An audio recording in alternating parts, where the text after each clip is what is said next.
Assalomu alaykum hurmatli o'quvchilar. Bugungi darsimiz ADNS programmasiga o'xshagan Excelda jadval tayyorlaymiz, ya'ni ma'lumotlar bazasi bilan ishlagan holatda o'sha jadvalimizdagi filtrlarni qo'yib chiqamiz. Xuddi buxgalterlarda ishlashni o'rganamiz.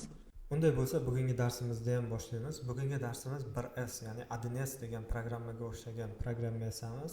ADNS o'zi nima? ADNS bu biz buxgalteriya sohasida qo'llaydigan formulalarni endi biz Excelda o'sha ADNSga o'xshagan jadvalni yasashni ko'rib chiqamiz. Birinchi o'rinda tablitsa yasaymiz, ya'ni mana shu tablitsamizni forma qilishimiz kerak. O'sha forma bo'yicha mana shu tablitsamizni joylashtirishimiz kerak bo'ladi. Xo'p, formani qanday yasab olamiz? Buning uchun smart jadval yasashimiz kerak. Smart jadval mana Ctrl T tugmasi bilan demak yasaladi. Qanday? Mana xuddi shunga o'xshagan smart jadval qilasiz. Mana belgilaysiz. Mana 7 ta katakchani belgilaymiz va Ctrl T, ya'ni Ctrl T, Ctrl tugmasini bostirib T tugmasini bosamiz va mana создание таблицы. Укажите расположение данных таблицы. Mana tablitsa kiritildi. Ok tugmasini bosamiz. Va ko'rib turganingizdek bizga mana tablitsa paydo bo'ldi. Bu tablitsamizda konstruktor bo'limi bor va o'sha konstruktorda mana stillar bor masalan. Xohlasangiz qora, xohlasangiz ko'k, mana yashil nima qilib olsangiz bo'ladi, qora. Xuddi shuni mana stolbes degan qismga nima qilamiz? O'chirib tashlab, sana deb yozamiz. Mana tepadagi jadvalni o'zini yasab beryapman sizlarga. Buni o'chirib tashlaymizda, masalan, tovar nomi. Siz ham xuddi shunday demak ustunlarga nom yozib olishingiz kerak. Endi bu siz qilayotgan jadvalga bog'liq. Ya'ni qaysi jadval qilyapsiz? Do'kon uchun jadval qilyapsizmi yoki maktab uchun, universitet uchun jadval qilyapsizmi? Mana shu jadvalingizga bog'liq bo'ladi. Xo'sh, mana narxni yozib oldik. Keyingisi summa. Summani ham yozib oldik va kim tomonidan endi maqsad o'zingizga bog'liq bu jadvalni tuzib olish. Kim tomonidan? Masalan, men mana shu jadvalni yasab oldim. Maqsadi masalan maqsadi. Endi bu jadvalimizda nimalar kiritilgan? Qarangizlar, bu jadvalimizga sana berilgan, tovar nomi berildi, miqdor, narx, summa, kim tomonidan va maqsadi biriktirilgan. Endi sizning asosiy vazifangiz mana bu yerga yozilgan ma'lumotlarni biz bu yerga avtomatik kiritiladigan qilishimiz kerak. Faqat bu yerda bitta joyga formula kiritib qo'yingizlar, osonroq bo'ladi. Bu summani. Mana bu yerda mana jadvalcha kiritib qo'ysalaringiz ham bo'ladi. Glavniydan mana granitsa qilib qo'yamiz. Granitsani alohida turishligi uchun. Bu yerga formula yozamiz. Qanaqa formula? Teng miqdorga masalan 2 ta, 3 ta mana muzqaymoq olmoqchisiz, 5000 so'mdan 2 ta olmoqchisiz. Mana miqdorini yozamiz. Ko'paytiramiz nimani? Narxini. Necha puldan? 5000 dan mana. Mana shu yerga yozsak bo'ladi va enter tugmasini bosasiz, formula. Endi bizga maxsus buyruq kerak. Mana bu joyga demak o'sha buyrug'imizni yozib olib kelishimiz kerak. Buni qanday qilamiz? Buni ikkita usuli bor. Birinchi usuli mana shu yerdagi strelkani o'zini bosib, bu yerda mana bo'limlar chiqadi. Bo'limlarning ichidan другие команды bor mana. Komandalar. Mana другие komandaga kirish orqali o'zimizga kerak bo'lgan komandani bu yoqqa o'tkazib olsak bo'ladi. Mana bu yerdagi dasturlar mana ekranimizning chap tarafi yuqori qismida joylashgan. Xuddi shu yerga joylashtirishimiz kerak. Endi biz nima qilamiz? Kiramiz, часто используемые komandani все команды qilamiz va hamma komandalar chiqadi bu yerda. Bu yerdan bizga filtr degan demak nima kerak ekan? Komanda kerak. Filtr sal pastroqda. Mana tushaveramiz. Mana o'tib ketdik. Mana filtr emas, format ekan, forma. Mana forma deganini topingizlar. Mana forma. Bu forma nima qiladi? Bizga mana bu yasagan shablonimizga o'xshagan chiroyli bitta shablon yasab beradi. U ishimizni bir necha barobarga osonlashtiradi. Mana formani topib oldilaringiz. Mana yozilishi qanday bo'ladi? Belgilaysiz, belgilab, добавить qilasiz. Mana o'zi bu yoqqa o'tkir, mana xohlasangiz udalить qilib ko'rsataman. Mana forma добавить qilasiz. Mana bu yoqqa qo'shildi. Mana bu formamiz ekranimizda mana shu joyda paydo bo'ladi. Ayrimlaringizda e'tibor bersalaringiz, mana bu yerda ham paydo bo'lishi mumkin. Mana shuni yuqoriroqda yoki pastroqda paydo bo'lishi mumkin. Shunga e'tibor berasizlar. Ya'ni mana shu buyruqlarimiz. Shunga qarab olsak bo'ladi. Va добавить qilganimizdan keyin ok tugmasini bosamiz. Mana ok tugmasini bosdik. Mana forma belgisi keldi. Ikkinchi usuli fayl menyusiga kiramiz, parametr oynasini topamiz. Mana parametrga kirdik va mana shu parametrdan panel bistroga dastur qismiga o'tamiz. Mana va boyagi formulalarimiz panel bistroga dastur tezkor ishga tushuvchi tugmalar oynasi. Mana shu yerdagi mana tezkor ishga tushuvchi dastur tugmalarini qo'shib beradi. Bu yerda xohlagan tugmangizni mana shu yerga nima qilsangiz bo'ladi, taxlab olsangiz bo'ladi. Endi bizga ko'p narsa kerak bo'lmaganligi tufayli bu yer kamgina o'sha kerakli tugmalar kombinatsiyasi turibdi. Endi nima qildik? Mana formani bu yoqqa kiritdik, belgilab oldik. Xo'sh, ok tugmasini bosamiz. Endi formani ishlatib ko'ramiz. Mana sana belgiladik, sanaga kirdik va forma belgisini bosamiz. Mana forma.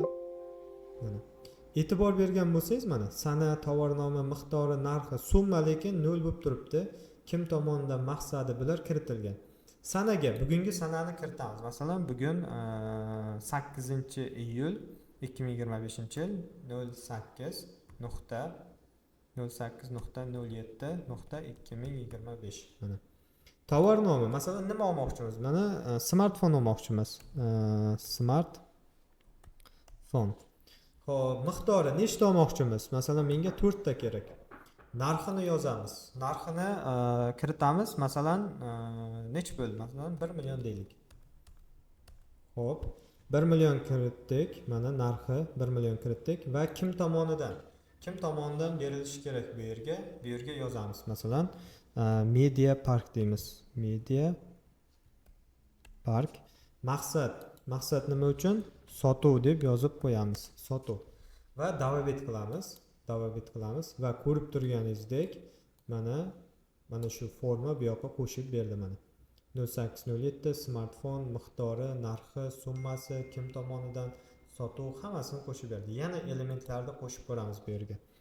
Masalan 0807 nuqta bilan yozaylik. Mana bu 0807.2025. Mana tovar nomi nima? Masalan notebook bo'lsin.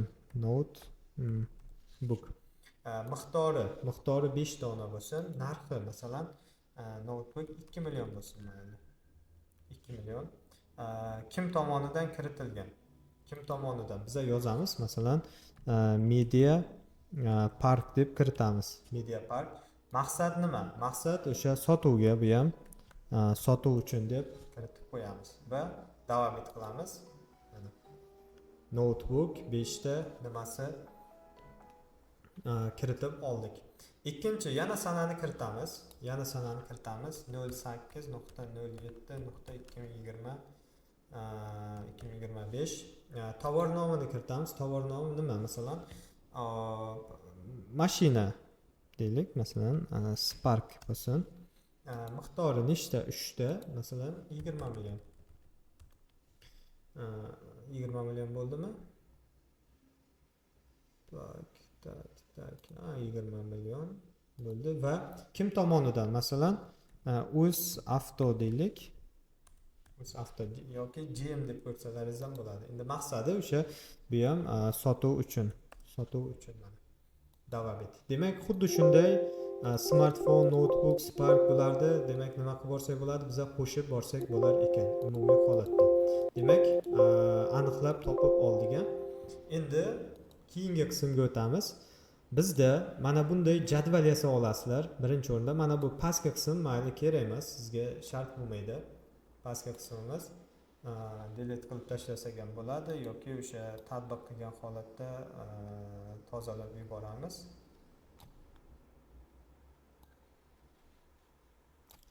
Mana umumiy holatda delete qilib tashlasak ham bo'lar ekan. Mayli turaversin. Mana shu jadval kerak bo'ladi bizga. Mana shunday siz ham xuddi shunday jadval yasab olingizlar, ya'ni sana qo'yingizlar, kod, ya'ni mahsulotlarga kod beringizlar. Masalan, EOS Azbekka bir raqamini berdingizmi, qolgan nimalarda masalan Moni Shavkat, Bebiko, Family Sardor, EOS Azbek kelganda har doim birni qabul qilish kerak. Masalan, Moni Shavkat mana faqat 2 ni qabul qilish kerak mana. Yoki barbekyu faqat 3 raqamini qabul qilish kerak. Family Sardor faqat 4 raqamini qabul qilish kerak. Keyin esa tovar nomini kiritasiz va tovar nomiga ham xuddi shunday parol qo'yasiz. Masalan, bir raqamini kolaga qo'ydingizmi, faqat kola bir raqami. Pepsiga 2 qo'ydingizmi? Ya'ni faqat 2 Pepsida turishi kerak. Mana shunday. Ya'ni bu sizni chalg'ishdan oladi. Endi miqdori, endi mana bu xaridorlar bizdan tovar olgan va o'sha tovarlarning miqdori berilgan. Va har bitta o'sha tovarda, masalan, kola bo'ladigan bo'lsa, narxi bu yerga yozilgan. Bu yoqda esa umumiy summa, demak, biriktirilgan ekan. Endi bizga buni nima qilish kerak edi? Mana bunga o'xshagan filtrlashimiz kerak. Masalan, tovar nomi, xaridor nomi, xaridor, tovar va mana bu sanasi mana shunday kirib chiqish kerak. Bizga hozir narxlari, nimalarini ham ko'rsatish kerak, lekin yo'q. Buni biz o'zimiz bajaramiz, sizlar o'rganishingiz uchun. Nima qildik? Skladga kirdik. Ma'lumotlarni belgilaymiz, ya'ni baza bu bizda. Mana shu bazani belgilab oldik mana. Yangi narxni ham qo'shib belgiladik. Bazani belgiladik. Bazani belgilab oldik. Endi bizlar mana bunaqa filtr yasashimiz kerak. Buning uchun Vistavka menyusiga o'tasizlar. Vistavka menyusiga o'tganimizdan keyin mana Svobodniy tablitsa hammaga ko'rinyaptimi? Svobodniy tablitsaga kiringizlar. Svobodniy mana Vistavka, Svobodniy tablitsa. Mana Svobodniy tablitsaga kirdik. Va bu yerda tablitsa nomi boshqa ma'lumotlar bor. Bularga kiritmaymiz hech narsa. Ok tugmasini shunchaki bosamiz. Va bizga mana Svobodniy tablitsa oynasi chiqdi. Polya Svobodniy qismimiz chiqdi bu yoqda mana. Polya Svobodniy chiqdi. Bu yerdan o'zimizga kerak, qaysilari kerak bo'lsa o'shalarni kiritingizlar. Masalan, menga sana kerak, xaridor nomi, mana tovar nomi, miqdori, narxi. Endi mana bu yerga kelaveramiz. Masalan, filtrga o'tkazib olmoqchimiz nimalar bo'yicha? Masalan, xaridor nomi bilan mana xaridor nomi mana bu yerda strokada turibdi. Siz bu yerdan o'sha xaridor nomini ushlaysiz va tepaga filtrga o'tkazib qo'yasiz. Xuddi shunday tovar nomi, ya'ni xaridor va tovar nomi bo'yicha biz filtrlashimiz kerak. Keyingi o'rinlarda sana, miqdor, narx nimalari. Masalan, summani kiritadigan bo'lsak, значениyaga o'tdi. Hozircha summani kiritmaymiz. Birinchi miqdorni bu yoqqa o'tkazamiz значениyaga, keyin narxni значениyaga o'tkazamiz. Undan keyin summani qo'shib qo'yamiz mana. Narxi, miqdori, umumiy holat. Sana bu yerda turaversin. Mana shunday ko'rinishda Polya Svobodniy oynasini biz yasab oldik mana. Endi ko'rishingiz mumkin. Mana bu yerdan xohlasangiz o'zingizga keraklini belgilab olsangiz ham bo'ladi. Hozircha bizga shart emas bo'lganligi uchun bu yerda olmaymiz. Mana endi bizga filtr kerak bo'ladi. Uni qanday yasaymiz? Mana Svobodniy oynasini yig'ib qo'yamiz. Переместить qilib mana yig'ib qo'ydik. Endi bu yerdagi ma'lumotlardan bizga analiz va konstruktor mana shu tablitsa uchun analiz va konstruktor bo'limi chiqadi. Analiz, konstruktor. Analizga o'tadigan bo'lsak va u yerda выставить срез bor. Agar sizda данные degan qismdan ham olsangiz bo'ladi bunaqa ma'lumotlarni. O'sha выставить срез mana filtrda o'zi bor ekan. Выставить срезlar bu yerda yo'q ekan. Mana shu ma'lumotlari bo'yicha biz mana shu tablitsani nimasini olamiz. Выставить срез nima? Выставить срез bizga mana bunday hozir ko'rsataman buni. Sana kerak, xaridor nomi, tovar nomi, miqdor, narxi, summasi. Mana shulari kerak bizga. O'zimizga keraklarni belgilab, ok tugmasini bosadigan bo'lsak, mana bunday ko'rishdagi, demak, nima chiqarib berar ekan bizga? Приложениyachalar chiqarib beradi. Bundan xaridor nomi bo'yicha qilayotgan degan xaridor nomi birinchida tursin.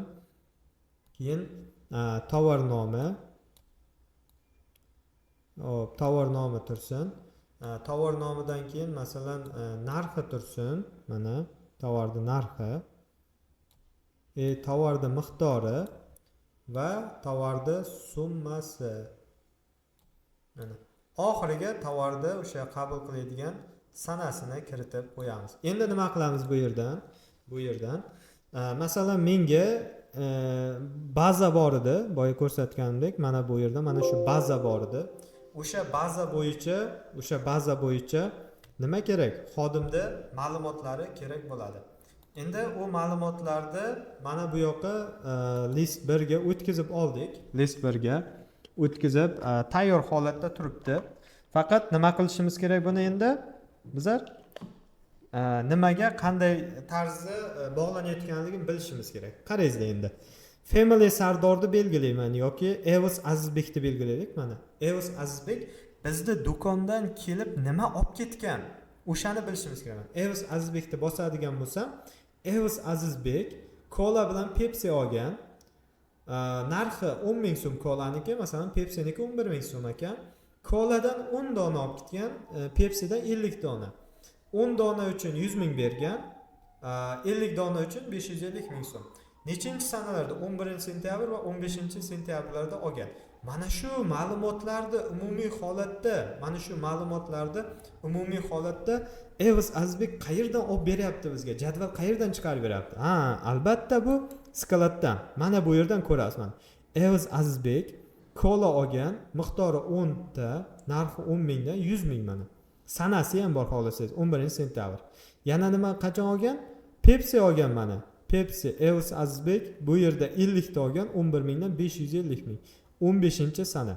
Demak, mana shu yerdan ham biz ko'rib olsak bo'ladi. Mana shu darsimiz bu ADNS, ya'ni qisqagina qilib aytganda o'sha buxgalteriya sohasida foydalanadiganlar uchun juda zo'r ko'rinishdagi slayd bo'ldi. Endi shkala degan narsa bor.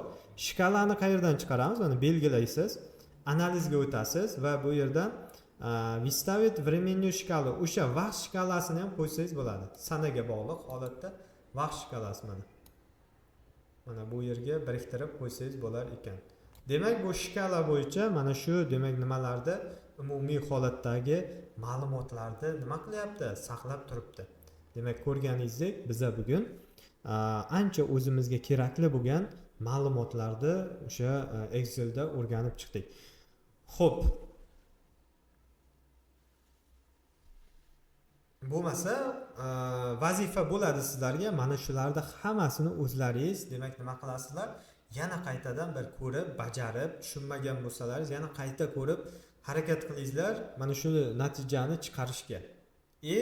Ertaga masalan mana bu baza o'zingiz shakllantirsangiz ham xuddi shunday birinchi bazani hammasini belgilab, vistavkadan svobodniy tablitsa qilib, undan keyin chiqqan tablitsaga o'tib, nimani qo'shdik boya? Polya qo'shdik. Polya svobodniydan mana bu narsani yaratib olamiz va undan keyin analiz qismidan, mana shu dasturimizda analiz qismini, polya svobodniy ham bu yoqda chiqdi.